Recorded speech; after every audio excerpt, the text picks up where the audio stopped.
Ikaw ang pinili kahit hindi mo pa nakikita ang buong larawan at ang bigat na dala mo ay hindi patunay na iniwan ka, kundi patunay na may hinog na oras na nilalakad ka na ngayon. Sa katahimikan ng umagang ito, ang pangalan mo ay hindi na nakatali sa dating paghihintay dahil may mga bagay na hindi dumarating para sirain ka, kundi para ihanda ka. Ang piling mo ay hindi aksidente at ang palatandaan ay hindi kailangang maingay para maging totoo. May mga sandaling ang langit ay tila tahimik, ngunit sa loob ng tahimik na iyon may pagbuo na hindi mo nakikita. Nandito ka pa rin at hindi iyon maliit na bagay. Ang katotohanang nananatili ka ay bahagi na ng sagot na ibinibigay sa iyo. Sa mesa na may malamig ng tasa ng kape, sa gilid ng teleponong hindi pa rin nagriring, at sa upuang ilang ulit mo nang inayos nang walang dahilan, naroon ang pakiramdam ng pag-asa na hindi namamatay kahit napapagod. Marahil nakita mo na rin ang mga parehong pader, ang parehong sahig, at ang parehong ilaw sa kisame na para bang walang nagbago, ngunit ikaw ay nagbago na sa ilalim ng lahat ng iyon. Ang mga kamay mo ay maaaring naging tahimik na masyado habang hawak ang baso o unan o pinto, at ang dibdib mo ay may bigat na hindi maipaliwanag ng sinuman. Ang hinihintay mo ay hindi basta petsa o pangyayari. Ito ay pagbabago ng kahulugan ng lahat ng naantala. Hindi ka nabasag ng pagdaan ng mga araw, hinubog ka ng mga ito. May puwersa ng paghihiwalay ang lumang pakiramdam na nagsasabing kailangan mong magmadali o mawawala ang lahat, ngunit hindi iyon ang boses na tumatawag sa iyo ngayon. Sa dating luhika, ang katahimikan ay pagbawi.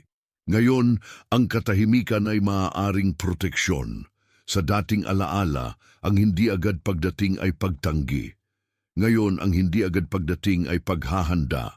Ang banggit na pinili ka ay hindi pambobola, kundi pagkilala na may layunin ang proseso kahit hindi mo pa ito mabuo sa isip. Ang isang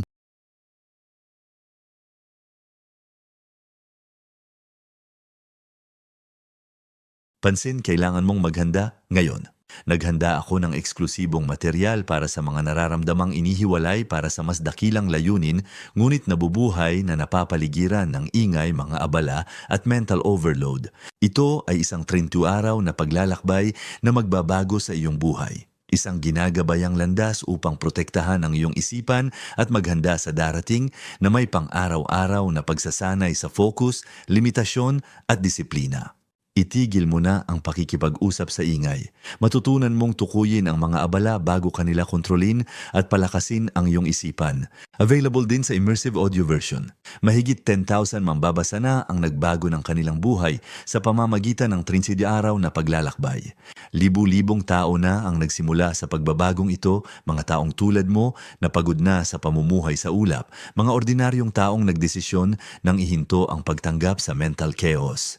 Samantalahin ang limitadong panahon na alok na ito sa buwan lamang na ito. I-access ang iyong link sa ibaba mismo sa itaas ng mga komento. puso na natutong maghintay ay madalas ding pusong marunong tumanggap ng hindi nanginginig. At kapag dumating ang sagot, hindi ito magiging tulad ng dating pangamba, kundi parang pinto na sa wakas ay bumigay sa tamang susi. Sa hapag na may nakapatong na papel, sa kuwaderno na may mga salitang halos maubos na, at sa gabing paulit-ulit mong tinatanong kung bakit hindi pa ngayon, may lihim na gumagalaw sa ilalim ng nakikitang katahimikan. Ang presensya ng Diyos sa buhay mo ay hindi laging dumarating na parang kidlat. Minsan dumarating itong parang tinapay sa araw-araw, parang hiningang hindi mo namalayan na bumalik. Naisip mo siguro na ang naantalang bagay ay nawala na, ngunit ang ilang pangako ay hindi nawawala, nag-aantay lang ng tamang tagpuan. Ang iyong loob ay sumasandal sa pagitan ng pagod at pananalig, at ang pagitan na iyon ay sagradong lugar din. Hindi mo kailangang pilitin ang langit na magsalita kapag malinaw na itong kumikilos sa paraan ng mga maliliit na pagtutugma. Sa bawat hindi mo pagtatakbo palayo, may inililista ang langit na hindi mo pa nakikita. May mga araw na tumitingin ka sa salamin at parang mas matagal mong kasama ang paghihintay kaysa sa pangarap. Ngunit kahit doon, may butil ng katapatan na hindi napuputol. Sa pasilyo man ng bahay o sa loob ng sasakyan na tahimik sa gilid ng kalsada, naririnig mo ang sarili mong isip na nagsasabing napakatagal na nito. Ang balikat mo ay maaaring bumabagsak sa isang paraan na hindi mo maipaliwanag, at ang lalamunan mo ay parang may nakabara kapag naririnig mo ang salitang malapit na. Ngunit ang lumang pagkahapo ay hindi kayang sukatin ang bagong kahulugan ng panahon. Hindi lahat ng naantala ay tinanggihan. Ang iba ay pinatibay muna bago ilabas. At ang pinakamatatag na mga sagot ay madalas dumating sa mga pusong hindi na sumusubok umarte na hindi na sila napapagod.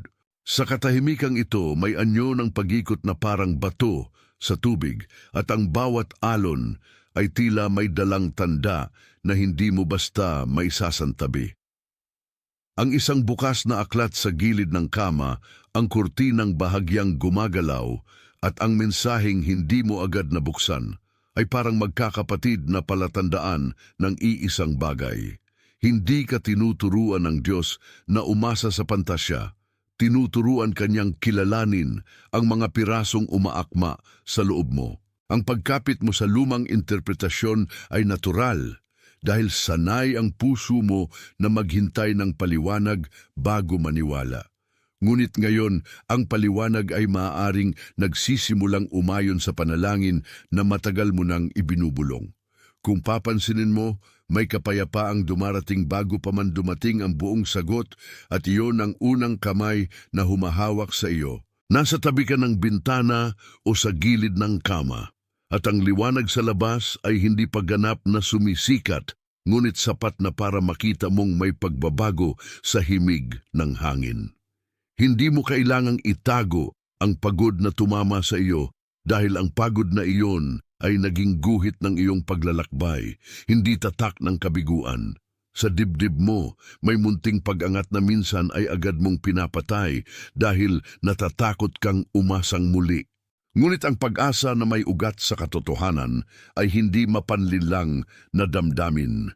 Ito ay anyo ng pananampalatayang muling bumabangon. Ang lumang anino ay gustong sabihing huli ka na, samantalang ang bagong tinig ay nagsasabing nasa tamang pagkilos ka na. At kung ang puso mo ay natutong hindi agad sumigaw, mas marunong na rin itong makinig sa pagdating ng sagot. Sa loob ng sasakyan, sa kusina habang naghuhugas ng pinggan, o sa silid na matagal mo nang hindi naayos, may mga sandaling parang may humahawak sa hangin bago ka pa huminga ng malalim. Ang mga ordinaryong bagay ay hindi na pareho sa paningin mo dahil ang ordinaryo ay naging lugar ng paghihintay na may saysay. Hindi mo man ito mailagay sa tamang salita, ngunit alam ng katawan mo kapag may pinto nang nagbubukas sa loob. Ang pananalangin mo ay hindi na lamang paghingi, kundi paglalagay ng sarili sa tamang posisyon para tanggapin ang dumarating. Ang paglalakbay na ito ay humihiling ng katapatan, hindi ng ingay.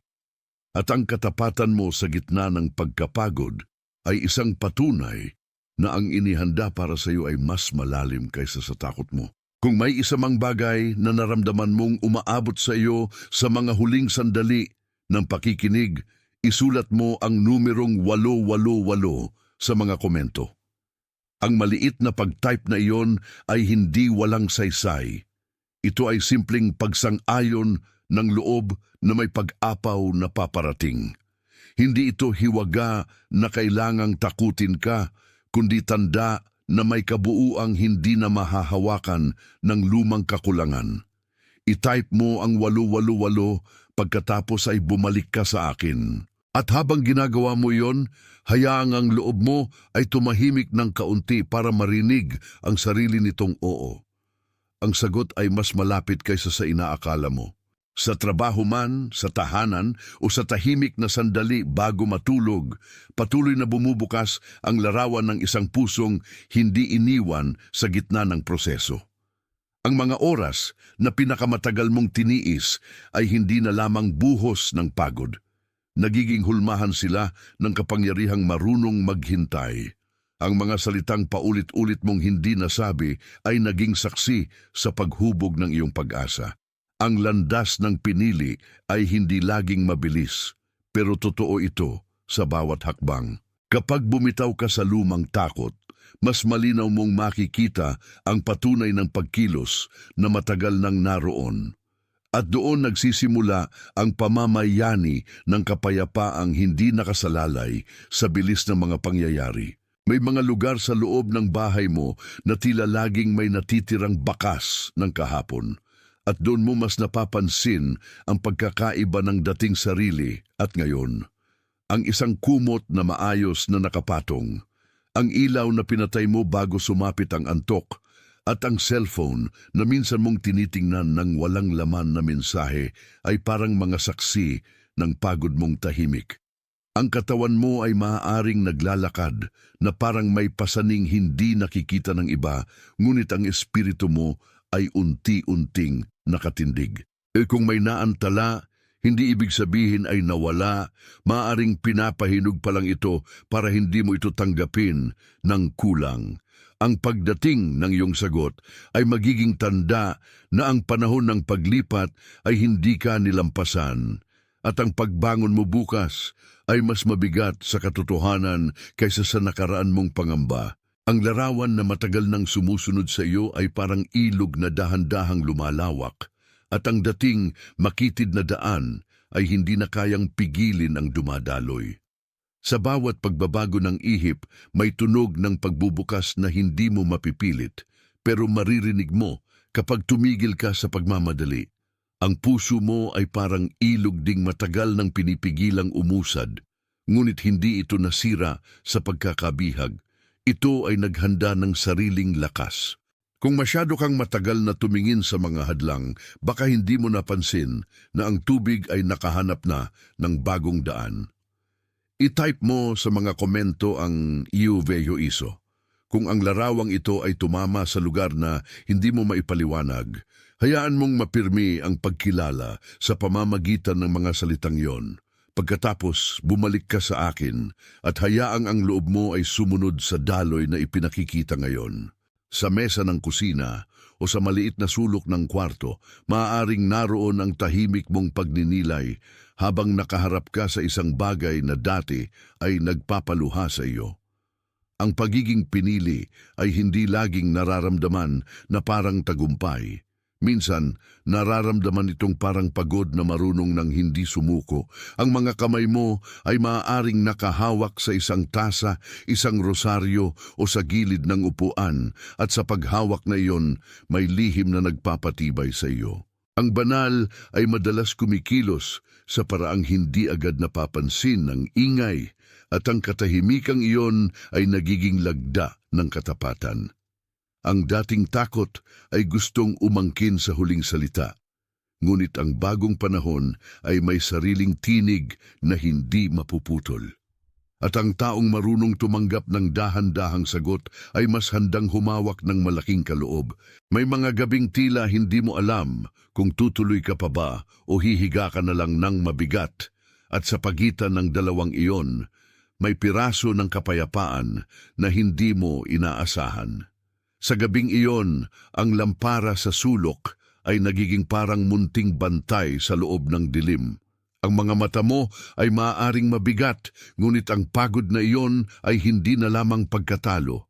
Ito ay tanda na matagal kang nakipaglaban ng tahimik.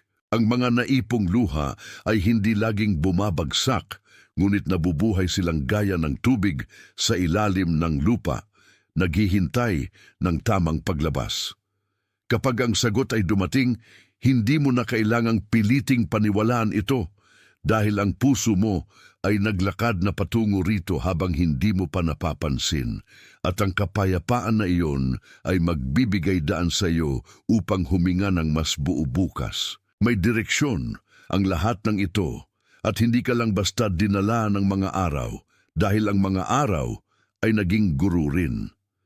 Ang mga katahimikang tinawid mo ay parang mga pasilyong hindi mo gustong tahakin, ngunit doon ka natutong huwag tumakbo kapag wala pang malinaw na sagot.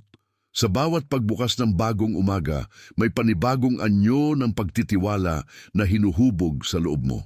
Ang dating sarili ay gustong sumigaw ng nasaan na, ngunit ang mas malalim mong loob ay natutong maghintay ng hindi nagsasara. Hindi ka nilinlang ng paghihintay, inihanda ka nitong magkaroon ng mas malawak na pagtanggap.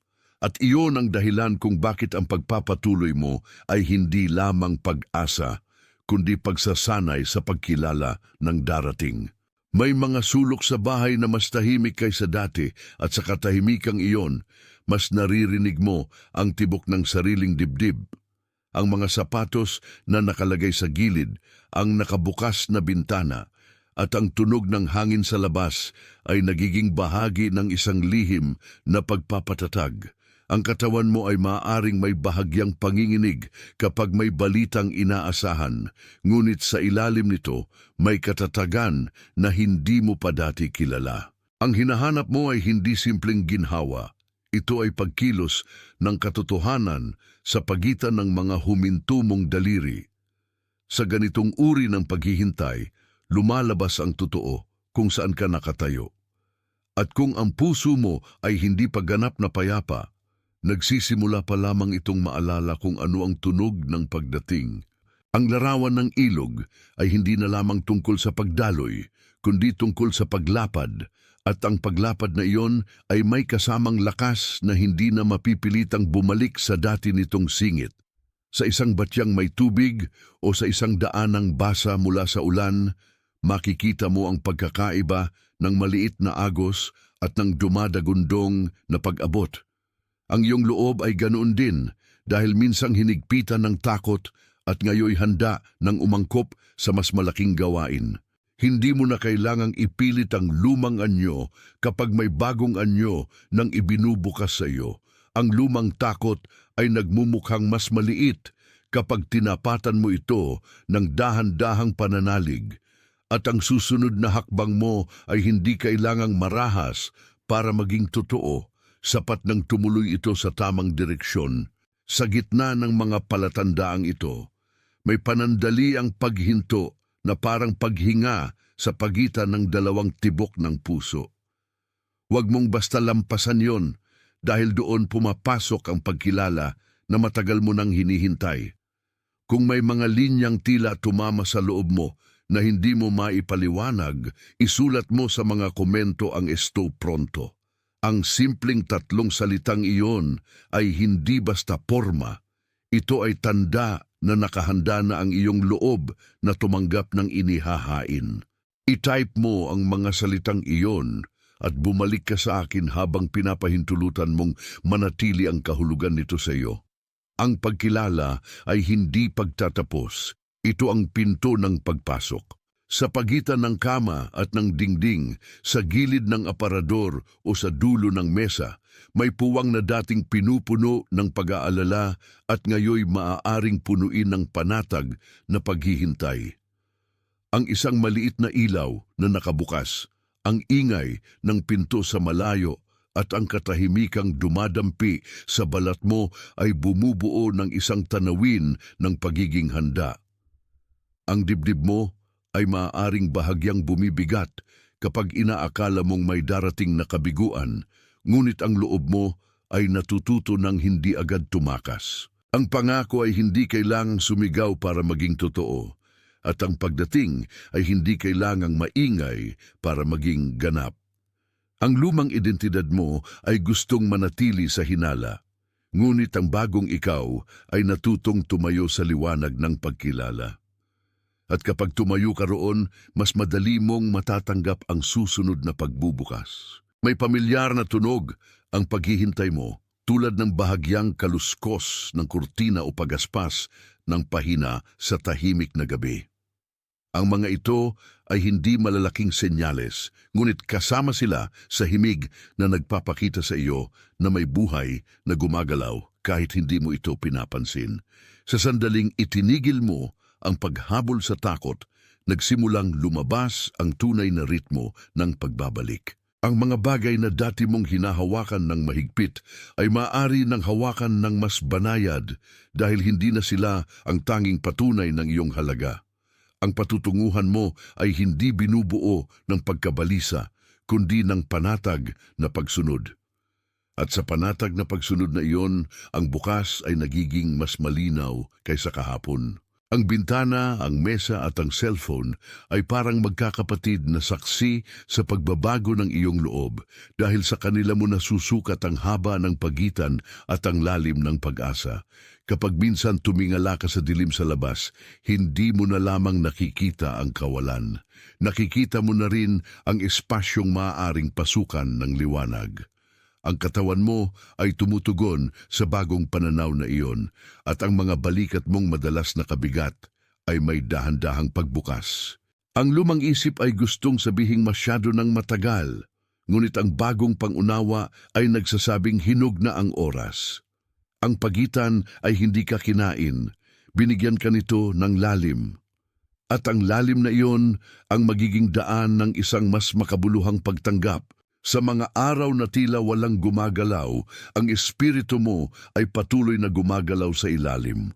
Ang nakasabit na tuwalya sa likod ng pinto, ang bahagyang lamig ng sahig at ang amoy ng umagang hindi pa ganap gumising ay nagiging tila banal na alaala na may ginagawa ang Diyos kahit sa simpleng paligid. Hindi mo kailangang pilitin ang tanda kung malinaw na sa sarili nito ay nagsasalita ang pagkilos. Ang paghahanda ay madalas dumarating bilang pagiging tahimik at masinsin, hindi bilang mabilis at magulo. Kaya huwag mong maliitin ang mga araw na parang walang nangyayari, dahil sa mga araw na iyon, kadalasan hinuhubog ang laman ng sagot. At ang sagot na hinubog ng maingat ay may lakas na hindi madaling maubos. May sinulid na nag-uugnay sa lahat ng nauna mong naranasan. At ang sinulid na iyon ay lumilitaw na parang ilog na hindi na mapipigilan ng dating pampang. Sa bawat pangyayaring dumaan, may bahagi ng puso mong natutong huwag umasa sa panandaliang ingay.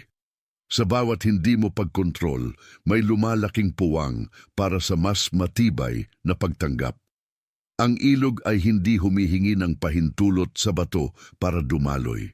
Gumagawa ito ng paraan hanggang sa mabuo ang sariling landas. Ganyan din ang pagbabagong binibigay sa iyo ngayon, at kapag natutunan mong makita ito, hindi mo na muling ituturing na aksidente ang mga araw na naghintay ka. Kung ang larawan ng dumadaloy at lumalawak na tubig ay tumama sa puso mo at kung naramdaman mong may bagay sa loob mo na unti-unting bumubukas, isulat mo ang istuwaki sa mga komento.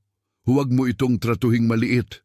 Dahil ang pagtugong iyon ay isang tahimik na paninindigan ng presensya.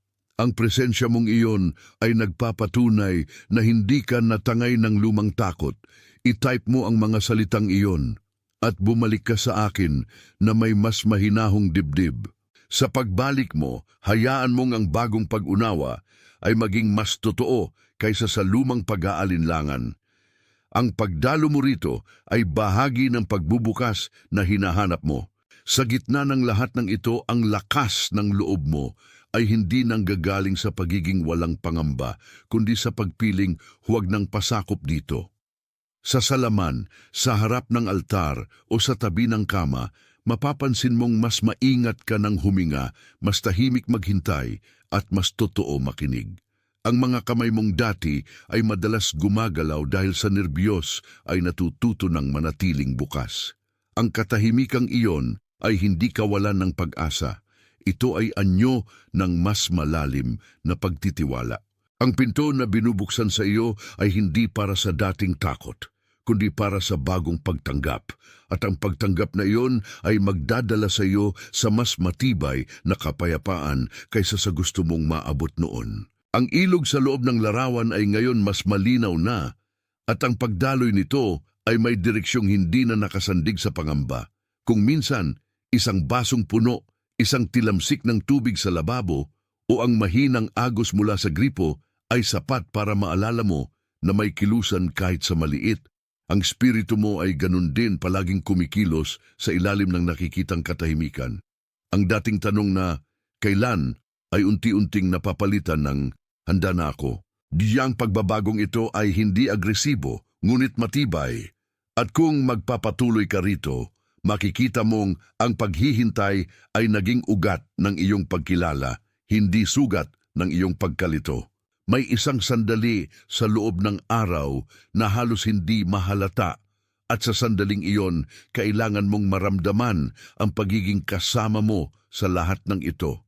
Kung may pumapasok sa isip mo na taong naroroon din sa ganitong klase ng pagod, isulat mo ang salitang deisya o seu-like bilang tahimik na amen mo o ang katumbas nito sa iyong sariling dila at hayaan mong maging panig iyon ng loob mo. Ang like na iyon ay hindi sukatan. Ito ay kilos ng pagsang-ayon na ang narinig mo ay tumama sa tamang lugar.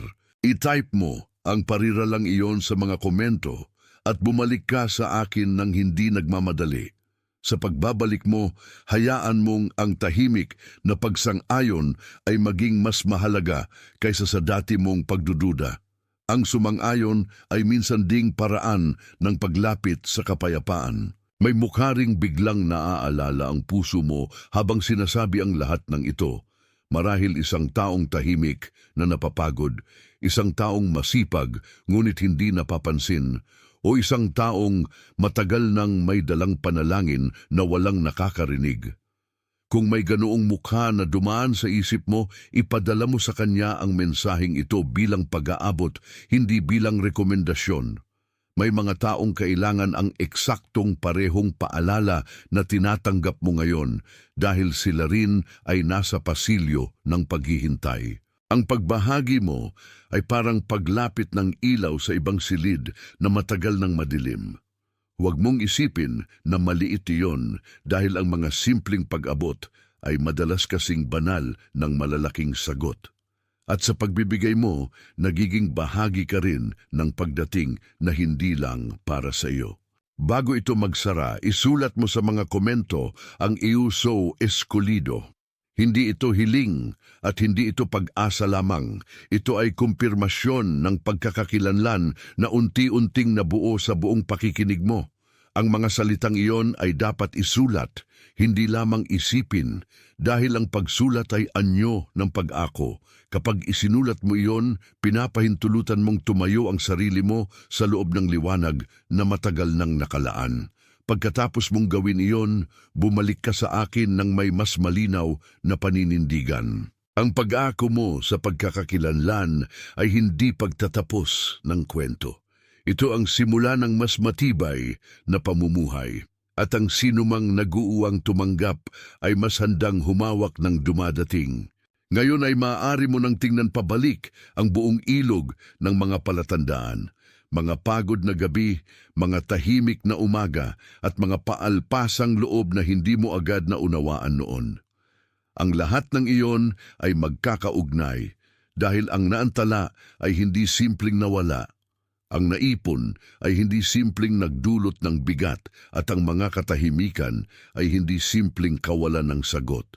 Sa halip, ang mga iyon ay naging daan upang maging mas malawak ang iyong pagtanggap at mas matalim ang iyong pagkilala.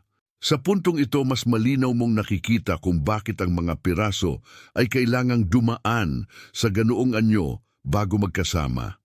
Ang ilog ay hindi nagmamadali, ngunit hindi ito natitigil sa pag-abot sa dagat. At ang iyong paghihintay ay ganyan din, may direksyon kahit matagal, may saysay kahit tahimik.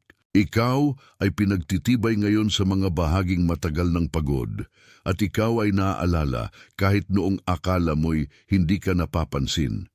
Hindi ka huli sa inilaan para sa iyo at hindi ka iniwan sa dating gilid ng panahon. Ang dinala mong bigat ay hindi naging patunay ng kabiguan mo, kundi patunay na may lakas kang hindi pa ganap na nakikilala.